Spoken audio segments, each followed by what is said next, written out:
Hey, this is Steve Goodner, and this is EQFIT Leadership Insight Straight Talk with Steve.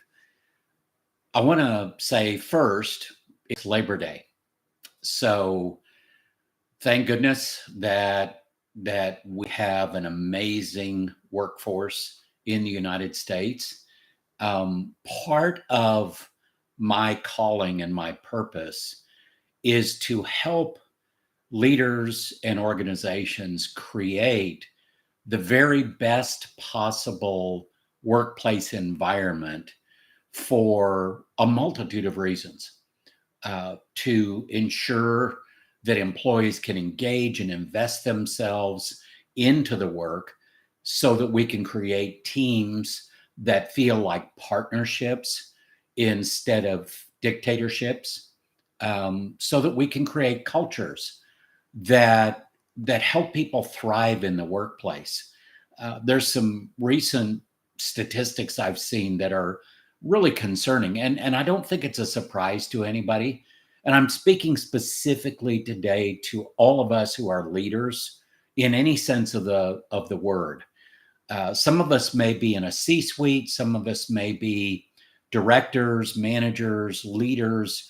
In some sense, we're all leaders because we have to lead ourselves well first. So creating the right internal mindset and environment, especially emotional environment, is absolutely critical. So let me talk a little bit about this idea of how do we do that. Well, I think first we have to look at the pain points. We know 68% of people by Gallup don't really get a lot of good feedback in their jobs. So think about that. This whole thing I want you to kind of focus on today with me. And I just want to talk this through. And obviously, these are unscripted. So I'm kind of working my way through it with you. But I'm titling this, What Are They Thinking? Meaning, if you're a leader, you want to know what your people are thinking. I think we have to first start with pain points, which are 68% of people or more are not getting good feedback. Over 60% feel lonely at different times in the workplace. Over 60%, over 65% feel either significantly or somewhat stressed on a regular basis. And then we have all the distractions and we have everything else going on.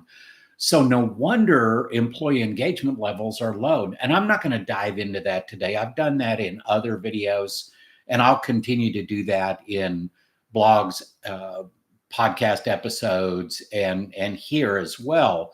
What I really want to focus on today is the relational aspects of leadership and of teamwork. Some of the things that I see that are the lowest measures in organizations today. When I do team vital signs, when we take a climate survey of a team, one of the lowest scores consistently that I see in teams is teamwork. And another one is execution. So when you look at that, you can't help but to think, what are they thinking? What's going on for these folks? And what I want to stress is it's not just what people are thinking, it's what they're feeling. Because emotions drive people, people drive performance. That's a great saying that 6 Seconds has come up with, 6 Seconds being the largest emotional intelligence community in the world. I use a lot of their assessments. I think they're very, very helpful and help to kind of create a mirror for people that they can really look at where they are in their emotional intelligence and how to accelerate their growth and development in those skills. But as leaders, we have to be asking that question, not just what are they thinking, what are they feeling? Because underneath those thoughts are the emotional drivers that lead to decisions, that lead to action, that leads to behavior. And so if we can start to better understand those aspects, and spend some time with it. I wish I had $1 for every time somebody looked at me and said, I'm too busy. We can't do that. We're too busy. I can't develop my people or myself because I'm too busy. Then you have fallen into the trap of that reactive mindset, that firefighting mindset. And that's not leadership. That is triage. And it becomes a pattern, that becomes a habit that is not helpful to I mean, sure, it feels good because you get things done and you solve problems, right? But are you really strategically moving things forward? And in our world today, with all of the input and the distractions and everything that comes our way, we have to be even better as leaders of asking the question, what are they thinking? What are they feeling? What's going on? Because what happens if we don't ask that question is a lot of things can go wrong. We can misinterpret what somebody says or the actions they take or the decisions they make. We can miss important signals where there may be misalignment, or where somebody may be headed off in one direction that we don't really understand, and we yank them back in real quick. But maybe that direction was a really good innovation. Maybe we didn't spend enough time understanding what that was. I know all of us have busy schedules, and I know there's a demand on everybody to focus and figure out what are the priorities. And then you mix into that all of the different personality styles, all of the different work styles, communication styles, and all the different habit uh, profiles, with some people having stronger productives or some people having stronger counterproductives, and how that impacts the individual and the team. There's a lot of dynamics going on here, which is why when I work with anybody, it always starts with a curated package of validated assessments that are well designed to understand exactly what the current reality is. Why is that important? Because you get rid of a lot of the guesswork, and you can really focus in on what's going on. So when you ask about your team or your people, what are they thinking? And then let's extend that. What are they feeling? All of that can be measured. All of that can be insight we can get from different types of assessments that allow us to make a real difference in people's lives.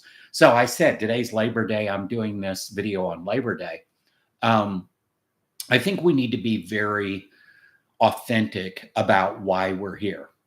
Why are we in the workplace? Are we doing it just for our personal gain? Are we doing it to be a part of something bigger than ourselves? Are we doing it to create a legacy? Are we doing it to serve others? I mean, there are reasons behind why everybody's in the workplace. And obviously, we all have those basic needs of making an income and paying the bills and all of that kind of stuff, which is great, right?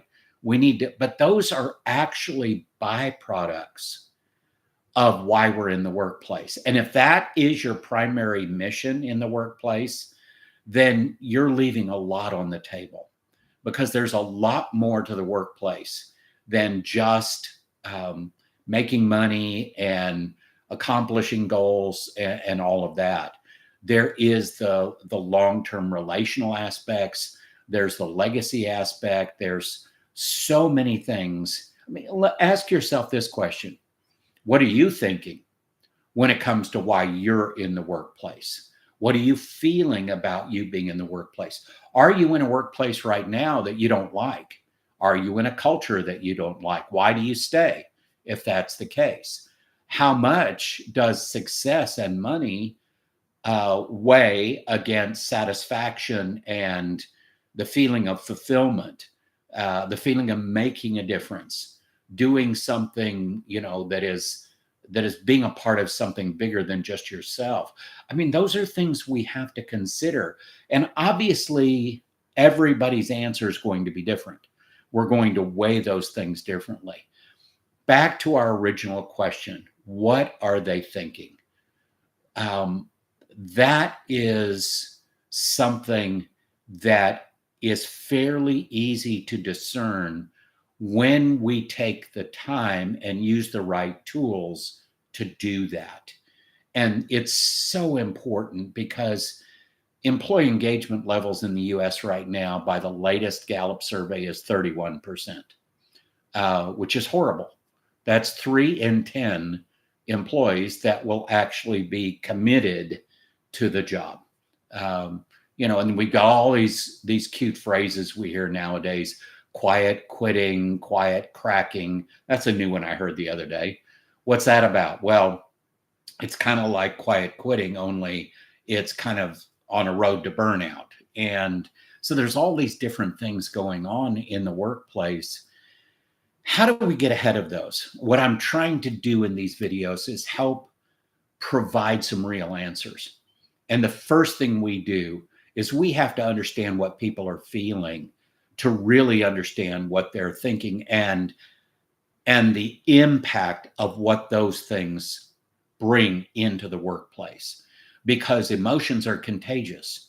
So if we can better understand what people are feeling, what their emotional drivers are, which is also connected to their thought patterns, we'll have a much better idea of where that individual is and how they are impacting the team at any given point, and how they impact us as leaders. I've had people in the past who I thought were very disengaged, and then I find out, they've got a recent death in the family, they've got an illness they're dealing with, either themselves or someone close to them, or they're struggling with some ways of doing things at work that weren't explained very well. Expectations were not set very well. In the masterminds, I talk about success pathways. I have 3 masterminds: leadership, sales, and ministry leader masterminds. And we talk about creating success pathways. What are those? Well, we need to help people understand what their pathway to success is in their role so that they can fully engage. A big part, well, we know from studies, 70% or more of employee engagement is directly due to the leader. And if we don't lead well, no wonder our engagement levels are lower. So when I talk about this, what are they thinking? It really is a much broader question, but it really comes down to some simple things. We can identify through assessments where you are as a leader, for sure, and where your growth opportunities are and where your strengths are, because that's just as important.